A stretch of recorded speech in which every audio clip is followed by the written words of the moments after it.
Buenas tardes, mi nombre es María Paula Marchena. Voy a hablar sobre el lector y analizador químico. Para empezar, vamos a hablar de qué es.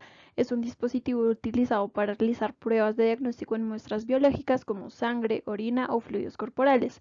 Este equipo combina un lector de código de barras con un analizador químico para automatizar el proceso de identificación y análisis de muestras.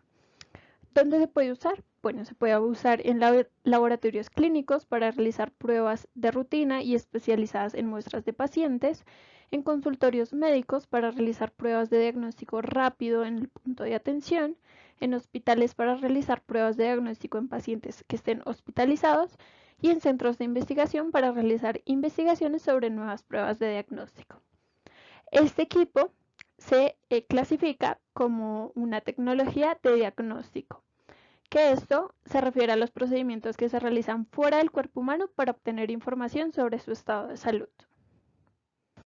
Continuando con las partes, podemos ver algunas partes aquí en este diagrama. Sin embargo, voy a mencionar solo las principales, que sería el lector de código de barras para identificar la muestra y asociarla con la información del paciente, un analizador químico para realizar las pruebas de diagnóstico, un computador para controlar el equipo y procesar los resultados de las pruebas y una impresora para poder imprimir los resultados de las pruebas. Los accesorios que puede tener son pipetas para transferir las muestras al analizador, tubos de ensayo para contener las muestras, reactivos para realizar las pruebas de diagnóstico y controles de calidad para verificar el funcionamiento correcto del equipo. Pasamos a hablar sobre la utilización correcta del equipo. Sería primero la preparación, donde se enciende, conectando el equipo a la corriente eléctrica y encendiéndolo usando el interruptor de encendido. La calibración, donde se siguen las instrucciones del manual para calibrar el equipo. La preparación de la muestra, donde se prepara la muestra de acuerdo con las instrucciones del ensayo que se desea realizar y asegurar que la muestra esté libre de impurezas.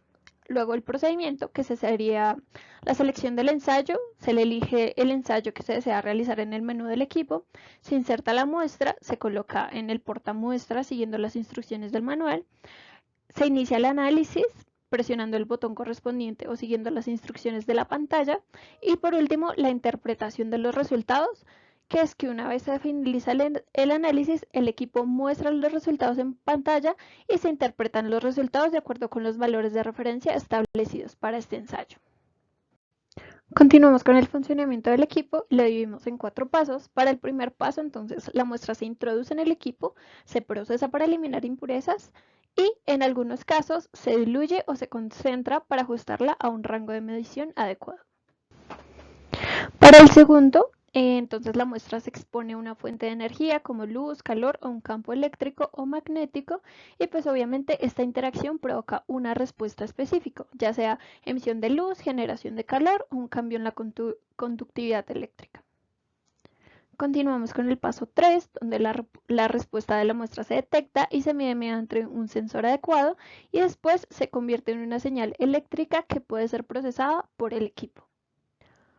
Por último, la señal eléctrica se digitaliza, se procesa mediante un microprocesador, se aplican algoritmos matemáticos para calibrar la señal y convertirla en una concentración del analito del interés y, por último, los resultados se muestran en la pantalla o se envían a una computadora para su posterior análisis.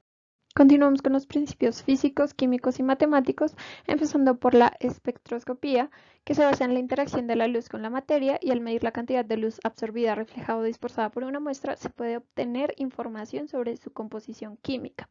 Luego la electroquímica, que se basa en la relación entre la electricidad y las reacciones químicas. Al medir la corriente eléctrica que fluye a través de una celda electroquímica, se puede determinar la concentración de analitos específicos. Por último, la cromatografía, que se basa en la separación de los componentes de una mezcla en función de sus diferentes propiedades de interacción con una fase estacionaria y una fase móvil. Al medir el tiempo que tarda cada componente en separarse, se puede identificar y cuantificar cada uno de ellos. Continuamos con la ecuación de Beer-Lambert, que establece que la absorbancia de luz por una solución es directamente proporcional a la concentración del analito absorbente. Luego la ecuación de Nernst relaciona el potencial de electrodo de una celda electroquímica con la concentración de los iones presentes en la solución. Y por último, la ecuación de Bandt-Demeter, que describe la eficiencia de la separación cromatográfica en función de la altura del plato teórico, la longitud de la columna y la velocidad del flujo móvil. Continuamos con los parámetros de medida, que sería la absorbancia, representada por la A, transmitancia por la T, concentración mol sobre litro, índice de refracción N, pH con el símbolo menos o más, conductividad eléctrica S sobre M y potencial redox, que sería la V. Seguimos con los errores de falla más comunes y tenemos tres, que sería el error de lectura de código de barra, puede ser causado por códigos de barras dañados o sucios o por un lector de código de barras defectuoso. Errores de análisis químico pueden ser causados por reactivos caducados o contaminados o por un analizador químico defectuoso. Por último, errores de procesamiento de datos que pueden ser causados por un problema de software o por un fallo de la computadora. Algunas soluciones, pues, es seguir los procedimientos de mantenimiento recomendados, utilizar los reactivos y controles de calidad correctos, calibrar el equipo regularmente y contactar al fabricante del equipo si experimenta problemas. Seguimos con el proceso metrológico, donde se divide en 5 fases, que sería planificación, ejecución, control, documentación y mejora continua, cada uno con sus respectivos pasos a seguir. Y las normas que se aplicarían a este equipo sería la primera, ISO 17025 son los requisitos generales para la competencia de los laboratorios de ensayo y calibración. La siguiente son los requisitos generales de seguridad para equipos médicos eléctricos y por último son los requisitos generales para los laboratorios de calibración y verificación. Por último, plantea este certificado de calibración donde se establece, pues, primero identificar el equipo, que sería nombre, número de serie, marca, modelo, ubicación y fecha de calibración.